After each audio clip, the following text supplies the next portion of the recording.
Coming up on this Monday edition of Newsline at Noon, Korea's ruling Saenuri Party elects Yoo Seong-min as its new floor leader. He will be in charge of fine-tuning policies with the Park Geun-hye administration. Korea posts its largest ever current account surplus last year, but exports are losing the impact they once had on driving the nation's economic growth. Plus, shortly after killing Japanese journalist Kenji Koto, Islamic State militants release images showing the beheading of 3 Iraqi security personnel. These stories and more on Newsline at Noon.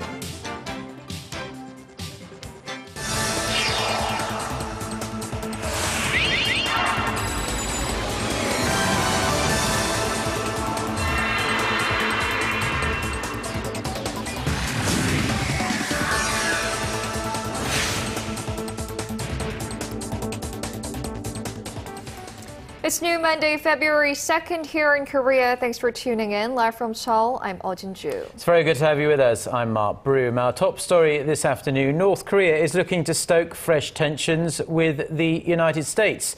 It has accused the US of rejecting Pyongyang's latest invitation for talks with top US nuclear envoy Sung Kim. The North also says it will no longer sit with, quote, rabid dogs openly barking about its impending collapse. Hwang Seung-hee reports. North Korea says the United States is working hard to shift the blame for the current deadlock over dialogue. Pyongyang's state-run Korean Central News Agency reported Sunday that Washington refused its invitation to send one of its top diplomats to Pyongyang. This just days after U.S. Special Representative for North Korea Policy Sung Kim said following a meeting in Tokyo that the window to dialogue remains open as long as Pyongyang demonstrates its sincerity. North Koreans will need to demonstrate its commitment to denuclearization in a concrete manner before we can resume any serious negotiations. Last month, North Korea said it was willing to suspend nuclear testing if the U.S. halted its annual joint military drills with South Korea, an offer flatly rejected by Washington. Now Pyongyang could be shifting its stance. North Korean leader Kim Jongun was quoted by state media as saying Pyongyang would no longer sit with, quote, rabid dogs openly barking about toppling its socialist system, while he personally oversaw joint naval and air force drills targeting the U.S. Navy. North Korea's blossoming friendship with Russia could be behind Pyongyang's confidence. Russia on Friday revealed plans for a large-scale military exercise with North Korea, and Kim has reportedly chosen Moscow as his first overseas destination since taking power. Experts say a stronger relationship with Russia would be a huge breakthrough for North Korea, which stands as the most isolated country in the world. Hwang Seung-hee, Arirang News.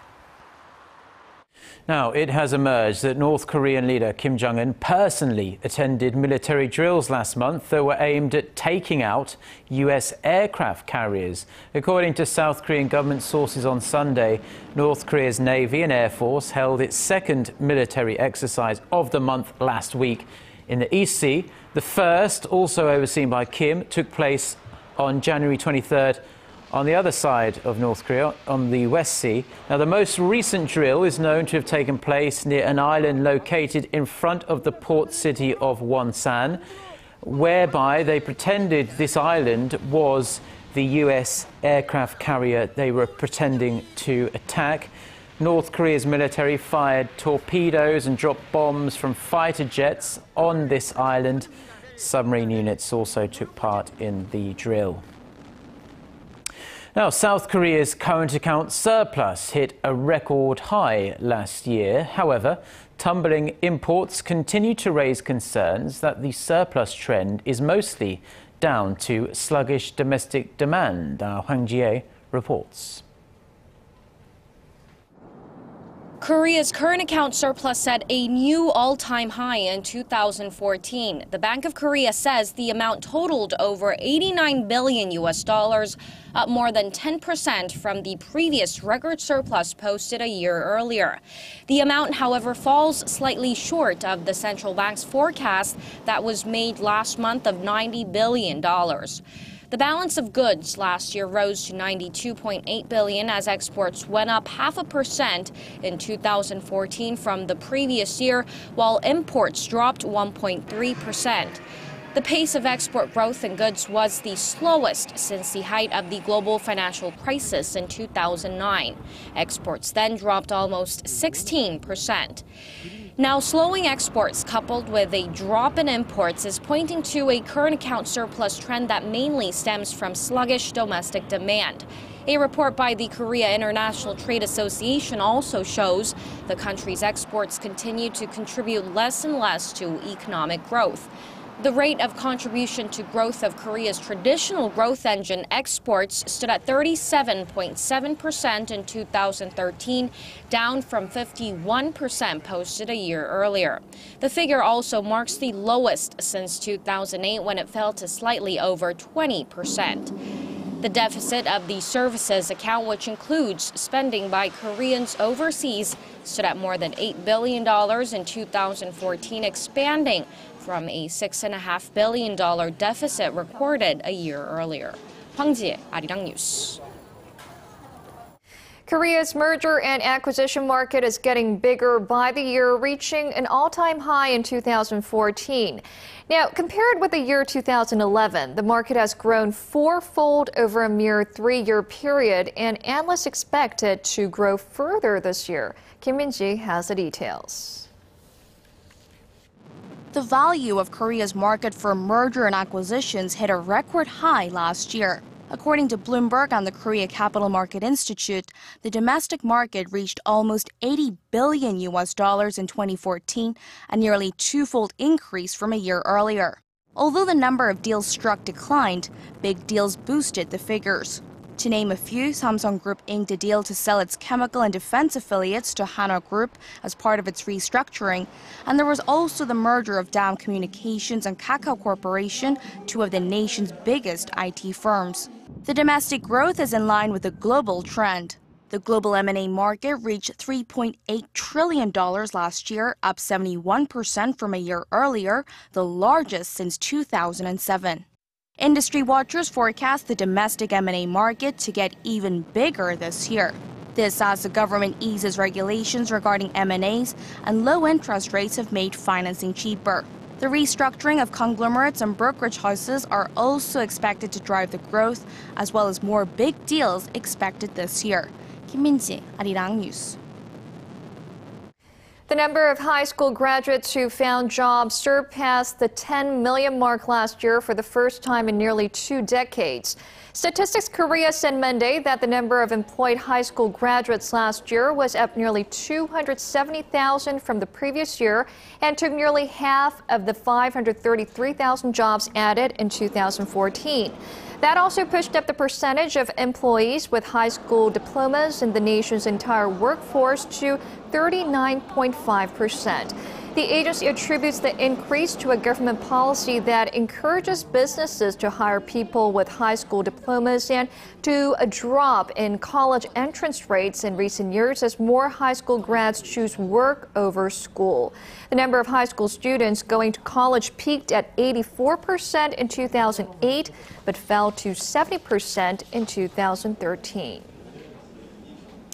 Korea's ruling Saenuri Party has elected its new floor leader. 3-term lawmaker Yoo Seong-min will now be in charge of coordinating major policies and reform plans with the presidential office and the government. Park Ji-won tells us more. 3-term lawmaker Yoo Seong-min has been elected the ruling Saenuri Party's new floor leader with 84 votes. 149 of the party's 158 lawmakers cast their ballots on Monday at the National Assembly. In what had been a tight race, Yoo defeated 4-term lawmaker and former Maritime Minister Lee Joo-young. Yoo's more critical of the administration than his opponent Lee, who had pledged to restore close relations between the party and the Park Geun-hye administration. The floor leader is in charge of spearheading ruling party legislation and coordinating party policies, so the outcome is expected to have a huge impact on relations between the ruling party and the presidential office. Previous floor leader Lee Wan-gu resigned from the post late last month when the president named him her choice for prime minister. Meanwhile, the presidential office has decided to launch a joint consultative body with cabinet members. It is to ensure the smooth coordination of all government policies from the initial stages to execution, modification, and announcement. Officials say the new body will include 2 deputy prime ministers, 3 senior presidential secretaries, and other ministers or secretaries relevant to the issues at hand. The presidential office will also launch a separate consultative body with 8 senior secretaries to monitor and strengthen policy implementation. The presidential office says it will seek further ways to strengthen communication among the presidential office, the government, and ruling party once the new floor leadership is confirmed. Park Ji-won, Arirang News. Now, February's extraordinary session has kicked off at the National Assembly with the rival parties focusing on a couple of key confirmation hearings and the controversial tax code revision. The ruling Saenuri Party wants to pass at least a dozen bills that it hopes will revitalize the economy and improve the people's livelihoods. It has also put reform of the public pension scheme for civil servants on top of its agenda. The main opposition New Politics Alliance for Democracy says it plans to focus on adjusting the current year-end tax settlement scheme, which has gone down extremely negatively with the public. Confirmation hearings for Prime Minister nominee Lee Wan-gu and the Supreme Court Justice are also set to be held next week.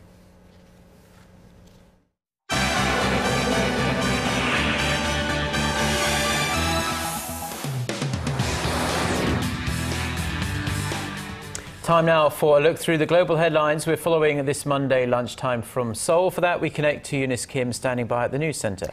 So, Eunice, there are new pictures posted online in which the Islamic State group claims to show more beheadings, and this time that of an Iraqi police officer and 2 Iraqi soldiers. That's right, Jin-joo. The gruesome images coming just a matter of hours after IS murdered its second Japanese hostage, Kenji Koto. This as Jordan has vowed to do everything it can to free the young Jordanian pilot, still believed to be held by IS. Kim Myung-gil has more. In one photo, a blindfolded man, presumed to be a police lieutenant colonel, kneels in the street as a masked militant beheads his victim with a machete. Another photo shows an overweight masked militant struggling to behead a man identified as a captured Iraqi soldier. A second soldier was beheaded at the same location. If the photos are authentic, the killings would come just a day after the extremist group beheaded Japanese journalist Kenji Koto. A Jordanian pilot also being held by IS is facing the same gruesome fate as Mr. Koto. The pilot's father has appealed to the extremist group to spare his son's life. We appeal to Islamic State in Iraq and Syria and ask them in the name of God and His Prophet, peace be upon him, and with the nationality of religion, the blood, to secure the life of our son, the pilot Muathal Kasespe, and be gracious to release him. The pilot was captured after his jet crashed in northeastern Syria in December during a bombing mission against IS. Islamic State has called for the release of Iraqi woman Sajida Rishawi, a would-be suicide bomber, in exchange for the pilot's life. She has been on death row in Jordan for her role in terrorist attacks on 3 hotels that killed nearly 60 people back in 2005. The UN Security Council on Sunday condemned Islamic State's execution of Japanese freelance reporter Kenji Koto. Council members stressed that Koto's execution has once again demonstrated the brutal tactics of IS militants and said those responsible for his murder will be held accountable. Kim Myung-gil, Arirang News. And turning to Egypt now, Cairo has released one of 3 Al Jazeera journalists it had been holding for more than a year on charges that they had supported the Muslim Brotherhood, designated a terror group by the central government. Peter Greste is on his way to his native Australia this hour via Cyprus after being freed without conditions. He and 2 Al Jazeera colleagues had been serving prison sentences of 7 to 10 years handed out in June following following their December 2013 arrest. Greste's family said the Latvian-Australian journalist will fight for the freedom of his colleagues who remain behind bars, Egyptian-Canadian Mohammed Fahmy and Bahar Mohammed, all of whom had adamantly maintained that they were innocent and simply reporting the news. Greece's new finance minister says his eyes are on his country's financial health and that of Europe's, as he pledged once again that Athens will make good on its debts.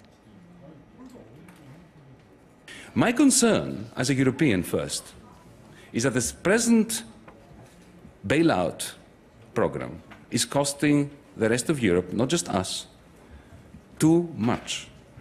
We're interested in minimizing the losses to our partners. Following a meeting with his French counterpart in Paris, Greek Finance Minister Yanis Varoufakis told reporters Greece is rolling out a set of reforms to cut its addiction to European bailout funds. He said Athens will no longer accept more bailout cash and that he will work with individual countries and entities on repayment plans, but not with the so-called Troika, which he called a committee of technocrats.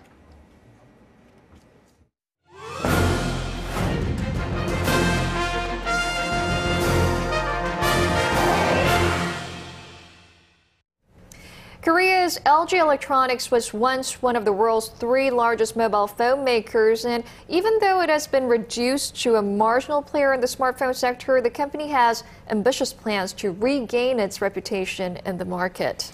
Yes, for this week's Industry Insight, our Shin Se-min reports why LG is attaching so much importance to last Friday's release of its latest curved smartphone, the G Flex 2. It all started with Apple's rollout of the iPhone. Then the race to be the winning choice seemed to focus on larger displays, higher definition, thinner and lighter, and onto cheaper smartphones. They call it a curved smartphone or bendable, although not exactly bendable like this, but definitely more bouncier and flexible than other smartphones. But with smartphones highly commoditized and cheap Chinese phones with all the so-called cool factors flooding the market, could this shuffle up the smartphone industry? Not immediately. But LG officials believe its new phone has a feature providing new potentials to the saturated smartphone market, a market in which more than 1/3 of the world's entire population is forecast to own a smartphone by the end of the year. I don't see it being a game changer, but then I still do see as a point of differentiation for their flagship phone. Yes, so they are moving in a direction which I think eventually some of the industry players would also move into. Experts believe the curved smartphone represents the first step in achieving flexibility and display innovations that are needed to develop wearable gadgets. Curved displays are required as they need to be wrapped around wrists or other body parts. Experts believe the wearables are the next big thing for smartphone makers who will have to overcome technological barriers, particularly in displays. Probably something that you'd wear on the inside of your wrist with a large display and that's wearable, or something that actually rolled up or folded up that you could put into your pocket and then bring out in its full form. Those are the 2 implementations that seem the most likely. It may look and sound futuristic, with smart devices rolling and folding in the hands of users. But industry watchers say this technology could be fully commercialized sooner than you imagine. It will happen soon, in 5 to 7 years' time. Right now, only LG Electronics and Samsung Electronics have the technology to curve the display, and that technology will definitely add value to their smartphone sales in the long run. Korea's LG Electronics has been steadily increasing its investment in R&D since 2011, with spending reaching some $2.8 billion in 2013. There's no guarantee such investment will lead to a game-changing wearable gizmo, but working in tandem with its affiliate LG Display, the world's largest screen maker, the analyst says LG is giving itself a valuable head start. Shin Se-min, Arirang News. The final hearing in the so-called Nutrage trial involving the former vice president of Korean Air opens this Monday afternoon. The prosecution is pushing to have Jo Hyun-ah found guilty of 4 main charges, including violation of aviation safety rules and coercing staff to lie about the incident.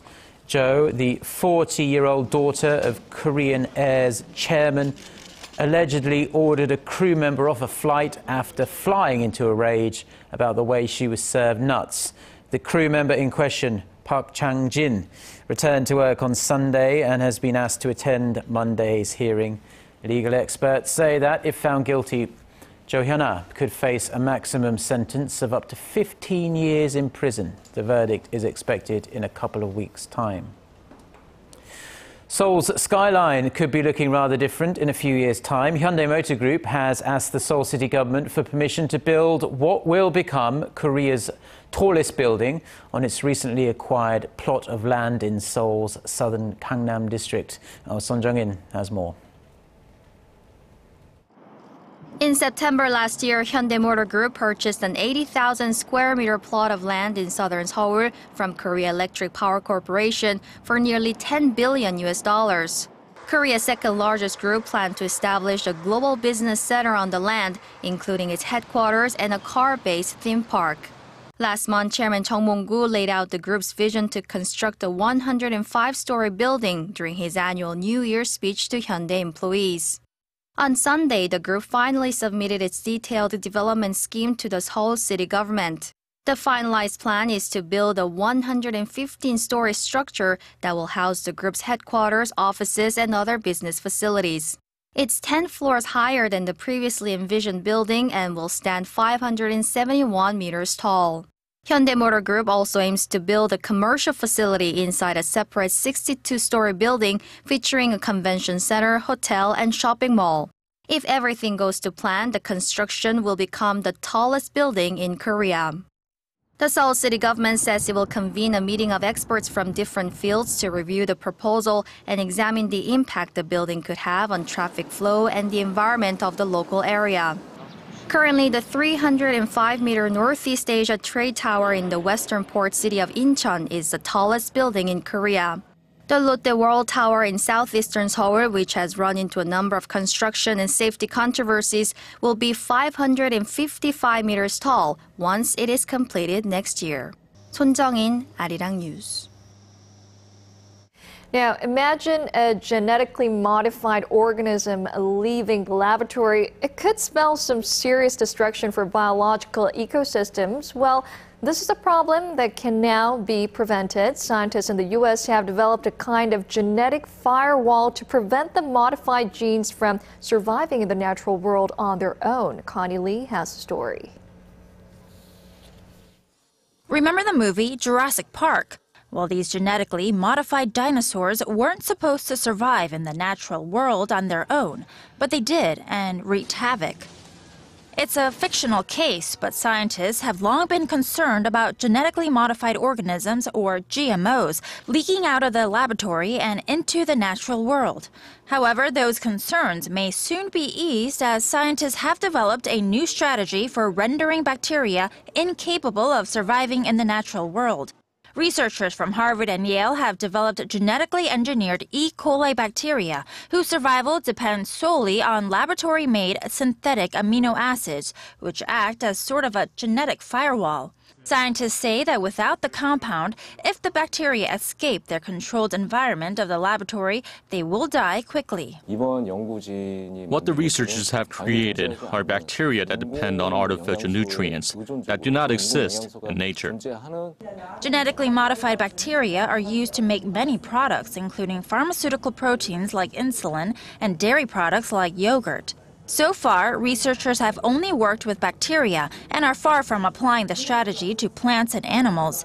However, they do believe it's a step forward in making genetically modified organisms more appealing, as this method of biological containment represents a smaller threat to the natural world.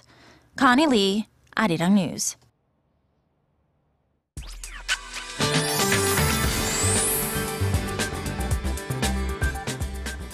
The The first workday of the month kicked off milder than yesterday, but it was quite chilly this morning. Although the daytime highs will bounce up above the seasonal averages, so a big temperature gap between lows and highs are expected today.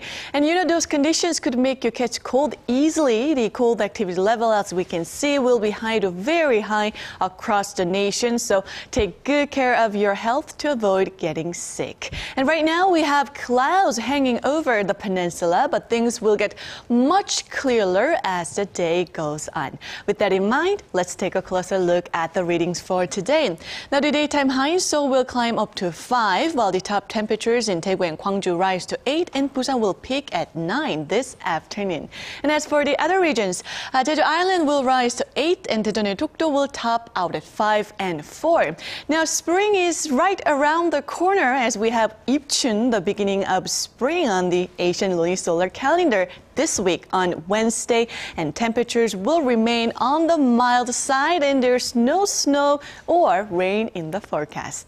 That's all from me today. Have a wonderful rest of the day. And that brings us to the end of this edition of Newsline at Noon. Jin-joo and I will be back at the same time on Tuesday. Until then, goodbye.